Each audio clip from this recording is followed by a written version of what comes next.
Well, it's 2 o'clock. Lila should be calling. We be talking to the boys, too? You don't want to? Oh, no.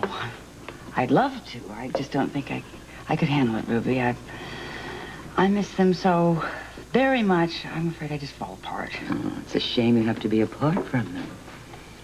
Yeah, but there's nothing much I can do about it. I can't go to Switzerland to see them, and I certainly don't want them to have to go through the nightmare that's happening here, so what do I do? I guess we just communicate by letters for a while.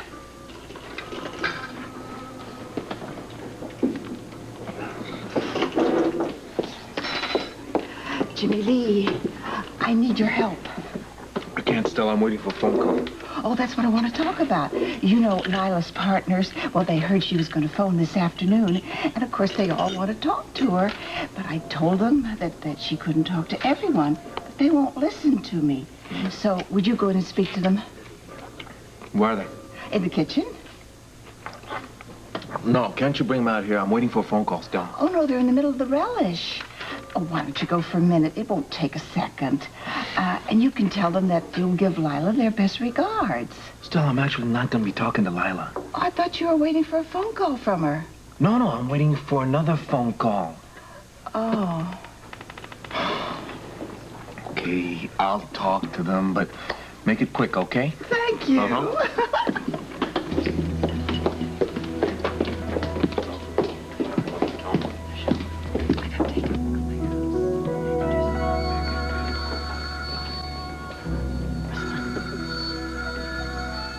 Could that be Lila? It's 2 o'clock. Well, why would you call on a payphone? Well, why don't you go see for yourself?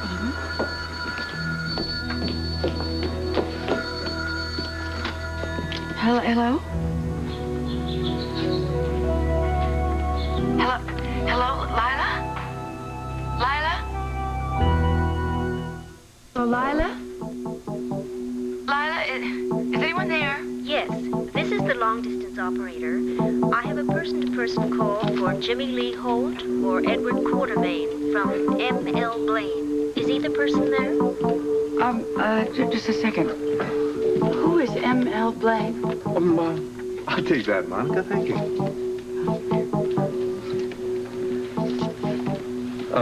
Hello, operator? I have a person-to-person call from M.L. Blaine to Jimmy Lee Holt. That's me. Go ahead, please. It's about time. What the hell is Monica doing there? Well, it's, kind of complicated. Can you talk? Not as well as I'd like to. Where are you? In a town called Pawtuck. How are things going in Port Charles? Moving right along. You know something? We need to stay in closer touch. Ruby? Ruby, I'll get it. Hello? That was close, Ellen. What took you so long to call? It's been very, very difficult for me to get to a phone. Well, you better get access to one, so Edwin and I have got to be able to get you back here at a moment's notice. No, I'm going to have to call you. Isn't there a number we can't be reached? No, I'll have to check in with you periodically. What's going on? You were supposed to get somewhere we could reach you real easily. I know, but I've had to improvise a bit. Edward and I have been tightening the screws on Sean and Monica. They're ready to crack. You know, just don't overdo it. Overdo it? That was the plan, Ellen. Your plan, and it's working. You should be happy the way it's working. I am. I just don't want you to rush anything, you know. We want to make Monica and Sean suffer. And, you know, that takes time. Well, Monica is definitely hurting, Ellen, and so is Sean. Okay, fine. Look, I've got to go now, all right? Okay. But be careful, you're not the only one on the run. What do you mean? Well, Frisco and Felicia are also on the run. It'd be a drag if you guys ran into each other in an accident, you understand? So be careful. Bye.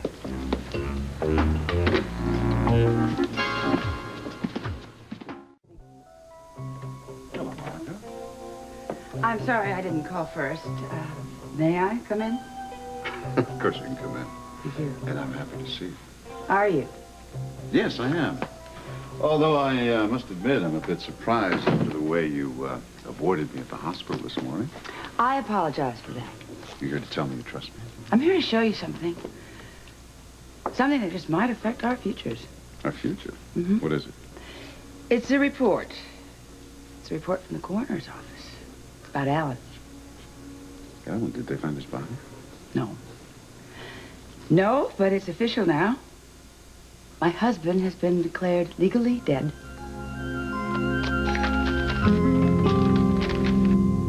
Here you go, Jonah. How does that feel? Pretty good, thanks. You're welcome. What do you think? You think you'll be well enough to start school next week? Oh, I think he'll be fine. I think we ought to check with his doctor for sure. Mom, I gotta go finish stacking those cans. All right, but take it easy. Don't overdo it. I won't. Hey. I don't know how I can ever repay you, son. You saved my son's life. You don't owe me anything. You've already given me so much. I haven't given you very much. Yes, you have.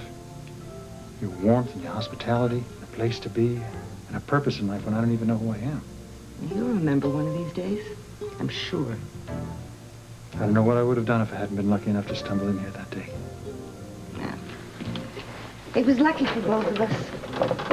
Especially now that Joe was going back to school. I don't think I can manage this place alone.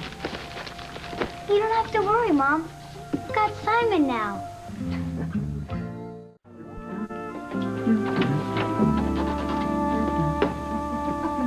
Mom? Yes? I finished stacking those cans now. Can I go out to the lake? Are you sure you feel up to it? I feel great. Please? Yeah, all right, but be careful. You still got those stitches, you know. I know. Bye, Simon. Bye, you have fun. You know what? We ought to close up shop for the day and go down to the lake ourselves. I tell you, Indian summer is definitely here. I'm sorry we don't have any air conditioning. Actually, it's okay because the heat kind of feels good. Well, enjoy it while you can. The winters get pretty fierce around here. Of course, you'll probably be gone by then. Why do you say that? Because you're going to remember who you are, Simon, and where you come from, and then you'll have to go back to your loved ones. How do you know I have any loved ones?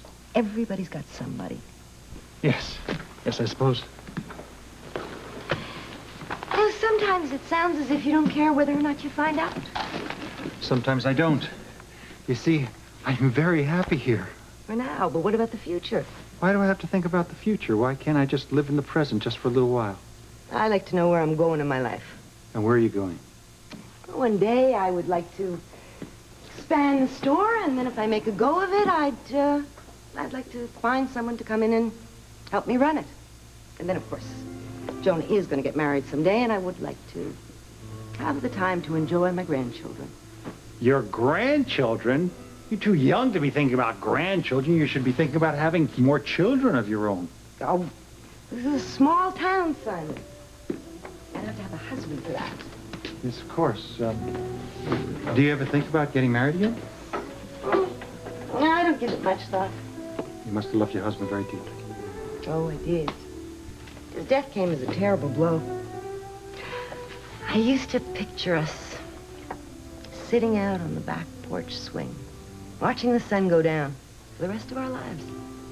I'm sure the last few years must have been very painful for you. It's been lonely, I don't deny that. But not since you came to Pawtuck. See, that's the trouble with living for tomorrow. You never know when life's going to throw you a curve, turn your life upside down. I know. But I can't get too attached to you, Simon. I mean, you can't give me any hope for the future. Not while you don't know who you are.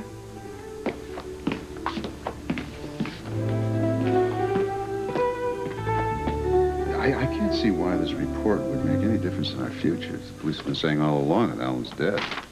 Yes, but now it's official. It's real. I'm free. And you're free. To be together, you mean? Yeah. Are you absolutely sure you want to do this? I mean, after all, you did accuse me of killing Alan and being a thief. Yes, well, I apologize to you for accusing you of killing Alan. Yeah, but you're really not too sure or positive about the thief part, huh? I asked you if what Alan said in that letter was the truth. Yeah, no, I denied it.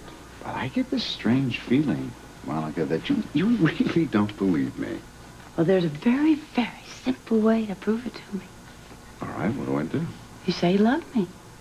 Don't you want to marry me? Marry you? Well, of course I want to marry you. Eventually, once everything is all straightened out. There isn't anything else to straighten out. Yeah. No, there isn't. I am free to get married. Don't you want to propose? I get this this strange feeling that I'm in the middle of a test.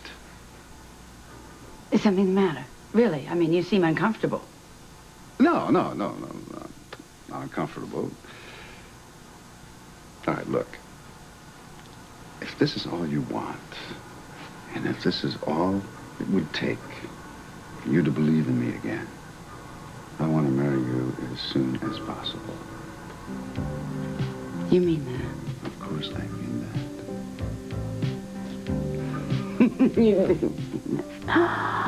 Oh, and yes, it was a test. How'd I do? You passed with flying colors.